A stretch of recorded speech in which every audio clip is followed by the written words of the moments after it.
Hudaibiya paper mills case में इसहाक डार वादा मुआफ गवाह से मुल्जिम बन गए। कौमी एहतसाब ब्यूरो ने वजीर खजाना के खिलाफ दोबारा तहकीकात शुरू कर दी। तर्जुमान नैब का कहना है कि सुप्रीम कोर्ट के फैसले की रोशनी में कानूनी इकदामात पूरे करके तहकीकात शुरू की गई हैं। नैब के बयान में वजीर खजाना का रद्द अमल भी सामने आ गया। इसहाक डार ने तहकीकात का ऐलान समझ से बालातर करार दिया है। दावा किया है कि लाहौर हाई कोर्ट ने उनके हक में फैसला देकर मामला खत्म कर दिया था। सुप्रीम कोर्ट ने भी अभी तक मुकदमे की दोबारा तफ्तीश का कोई हुक्म नहीं दिया।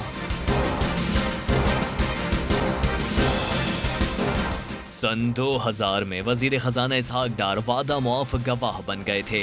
अदालत में शरीफ खानदान के लिए मनी लॉन्ड्रिंग का एतराफ किया था। रेफरेंस 2014 में लाहौर हाई कोर्ट ने खारिज करने का हुक्म दिया था। केस दोबारा खोलने के लिए नैब ने सुप्रीम कोर्ट में अपील दायर कर रखी है। 13 नवंबर को अपील की समाअत होना थी, मगर जस्टिस आसिफ सईद खोसा की तरफ से माजिरत के बाइस बेंच टूट चुका है। सुप्रीम कोर्ट अब नया बेंच तश्कील देगी।